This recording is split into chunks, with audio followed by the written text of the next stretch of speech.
जी, अस्सलाम वालेकुम। कैसे हैं आप सब लोग? ठीक ठाक हैं? बॉडी मूवमेंट जब ट्रेनिंग हम कर रहे होते हैं तो बॉडी मूवमेंट होती है, उसको हम रोक नहीं सकते।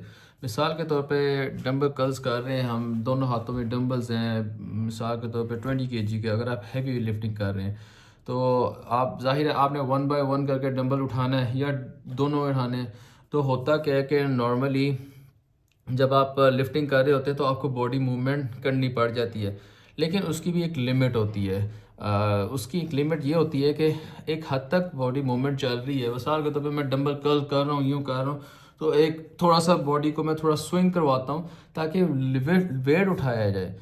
अब वेट जब आप हैवी लिफ्टिंग की तरफ चले जाते हैं तो आपको इतनी ताकत नहीं होती कि आप बिल्कुल स्टेबल रहते हैं। आप 20 केजी का डंबल ऐसे उठा रहे हैं जैसे 2.5 केजी का डंबल है। उसके लिए आपको बाज़ औक़ात मूवमेंट में आपको एक थोड़ी सी स्विंग लेकर आनी पड़ जाती है। वो स्विंग इसलिए ज़रूरी होती है ताकि आपका हैवी लिफ्टिंग हो। अब मजबूरी क्या है हैवी लिफ्टिंग करने की? मजबूरी ये है कि आपने मसल्स की ग्रोथ के लिए आपको जब तक हैवी लिफ्टिंग नहीं करेंगे मसल्स की ग्रोथ नहीं होगी। और उसमें होगा क्या कि अगर आप स्टेबल भी रह जाते हैं, उसी वेट पे रहते हैं, तो उसमें क्या होगा, मसल उसी साइज़ में रहेगा।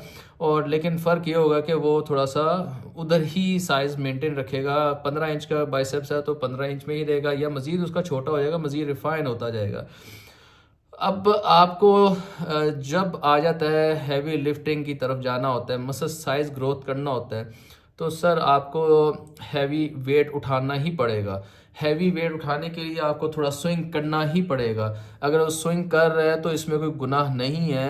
लोग बात करते हैं कि यार तो हिलता इतना ज़्यादा है तो वेट ला किस तरह है। देखें, बाइसेप्स कर्ल की अगर मैं बात कर लूँ मैं, तो एक होता है कि हम लगा रहे हैं तो इस हद तक हम हिलते हैं, लेकिन एक पॉइंट एक ऐसा आता है कि मैं देखा लोगों को, वो उठाते तो यूं करते करते यूं पीछे झुक जाते। जब यूं पीछे झुकते ना तो हमारा यहाँ लैट्स पे, मसल्स पे प्रेशर इतना ज़्यादा पड़ता है क्योंकि वेट आ जाता है हमारे इस जगह पे, सारा वेट जमा हो जाता है, हमारे लोड यहाँ पे आता है। और लोड उसके ड्रॉप जो होता है ना नीचे की तरफ होता है।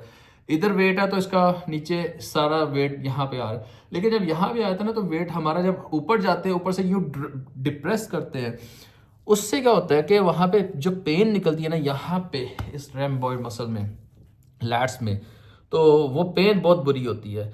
तो वो उस हद तक जो चीज़ है वो गलत है। लेकिन अगर आप थोड़ा बहुत स्विंग कर रहे हैं तो आपको उसमें कोई मसला नहीं है। आप बिल्कुल उसमें थोड़ा सा गुंजाइश होती है। हाँ, अगर आपने नहीं हिलना जी, आपने वेट भी 20 केजी के डंबल्स उठाने हैं, या 25 केजी के, या 30 केजी के, तो सर उसके लिए 30 केजी के लिए अगर आपको स्टेबिलिटी चाहिए तो आपको 40 केजी के डंबल्स में आपको उठाना पड़ेगा। 45 केजी के डंबल में उठाना पड़ेगा, जो कि बड़ा मुश्किल वेट होता है, ये बड़ा हैवी वेट है। 45 केजी, 40 केजी, इवन के 35 केजी बाइसेप्स कर्ल करना।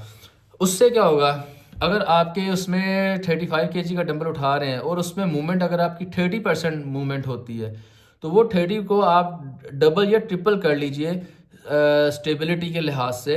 कि अगर आपके 30% वहाँ पे हिल रहा है तो इसका मतलब है कि जब आप लो वेट पे आएंगे तो वो 30 से जाके 50, 60, 70 पे जाके स्टेबल होगा। तो जब आपका स्टेबिलिटी इतनी ज़बरदस्त आ जाएगी तो वो फिर आपको बेहतर एक ग्रिप मिल जाएगी बाइसेप्स को हिट करने के लिए। तो आपने 25 केजी का वेट उठाना है तो आपको स्टेबिलिटी चाहिए, तो आपको उससे ऊपर वेट पे जाके पंगा लेना पड़ेगा, हैवी लिफ्टिंग करनी पड़ेगी। तो स्टेबिलिटी तब भी आएगी जब आपकी पावर जो है वो, आपकी जो असाइन पावर है, जो आपकी लिमिट है, उससे 2 या 3 गुना ऊपर क्यों नहीं चले जाते। जब ऊपर जाएंगे तो आपका जो उससे नीचे का वेट होगा वो आसान हो जाएगा। या इसको और आसान लफ्ज में मैं ये समझा लेता हूँ कि 20 केजी का आप डंबल उठा रहे हैं, ठीक है, वो अब आपके लिए एक चैलेंज है। आप 3-3 रैप्स कर लेते हैं, तो वही अगर मैं आपको कहूँ कि आप 5 केजी का आ जाए तो वो तो आपके लिए तो वार्म अप भी नहीं कहलाएगा। फिर मतलब ये कि आपकी जो स्टेबिलिटी है आपकी बहुत ज़्यादा बेहतर हो गई है। जो उससे नीचे का वेट है वो तो आपके लिए पीस ऑफ केक है, उसमें आपको स्टेबल होने के लिए कोई मुश्किल है ही नहीं है, तो वो आपके लिए एक आसान केक बन जाता है। इसलिए जो हैवी लिफ्टिंग करनी है उसमें स्विंग होना थोड़ा बहुत गुंजाइश होती है। कुछ एक्सरसाइज होती है जिसमें मैं चेस्ट की मिसाल के तौर पे बात करूं, उसमें क्या लोग करते हैं, लिफ्टिंग कर रहे हैं, लिफ्टिंग करते करते हैं यूं यूं हिलना शुरू हो जाते हैं, यूं दाएं बाएं, वो ख़तरनाक चीज़ आ जाती है। वो इतनी ख़तरनाक चीज़ है कि आपके मसल पे इतना ज़बरदस्त प्रेशर बिल्डअप हुआ होता है कि ज़रा सी आपने समझे कि आप एक बॉल के ऊपर खड़े हैं और आपकी पूरी बॉडी उस बॉल के ऊपर है, ज़रा सा आपका बॉडी एंगल थोड़ा सा इधर हुआ तो आप धड़म से नीचे गिरेंगे। तो उस टाइम भी यही हाल होता है कि इतना ज़्यादा लोड आपके शोल्डर्स पे, आपके चेस्ट पे, आपके एल्बोज, रिस्ट पे पड़ रहा होता है कि ज़रा सी मूवमेंट, 100 kg की मूवमेंट, आप वेट उठाया हुआ है, नीचे आप आके यूं यूं हिल रहे हैं, तमाशे हो रहे हैं नीचे आके, बहुत लोग करते हैं। तो वो जो है जी सर, वो ख़तरनाक चीज़ है। कुछ मूवमेंट सेफ है, कुछ मोमेंट सर उसमें ज़रा सा भी हिलना जो है ना वो ख़तरनाक बन सकता है, क्योंकि लोड बहुत ज़्यादा होता है। जब आप हैवी लिफ्टिंग उठा रहे होते हैं उसमें लोड बहुत ज़्यादा होता है। तो इसलिए आपके जब आप हैवी लिफ्टिंग करेंगे, ज़ाहिर है जब आप हैवी लिफ्टिंग कर रहे हैं तो आपके मसल्स का भी मजबूत होना बहुत ज़रूरी है। हर मसल एक दूसरे को सपोर्ट कर रहा होता है। मैं बाइसेप्स कर्ल कर रहा हूँ तो मेरे ये बैक मसल सपोर्ट कर रहा है, मेरे शोल्डर सपोर्ट कर रहा है, सारे मिल के सिर्फ बाइसेप को सपोर्ट कर रहे होते हैं। शोल्डर्स की ट्रेनिंग है तो शोल्डर के जो हमसाये मसल्स हैं वो शोल्डर को सपोर्ट कर रहे होंगे। चेस्ट इसी तरह, चेस्ट के साथ लेग्स है, और इसी तरह बैक है। तो ये सारी चीज़ें मिल मिला के एक दूसरे को सपोर्ट करती हैं। तो किसी हद तक गुंजाइश है मूवमेंट की, अगर हो भी जाती है सेफ़ तरीके से तो इसमें कोई गुनाह नहीं है, हो सकता है, करनी भी चाहिए। अगर हैवी लिफ्टिंग करनी है तो फिर तो मूवमेंट तो ज़रूरी है।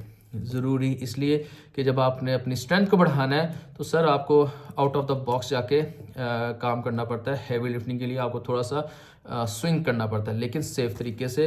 डिपेंड करता है एक्सरसाइज कौन सी है, एक्सरसाइज पे भी बहुत डिपेंड करता है। ठीक है जी, अपना ख्याल रखिएगा। खुदा हाफिज़।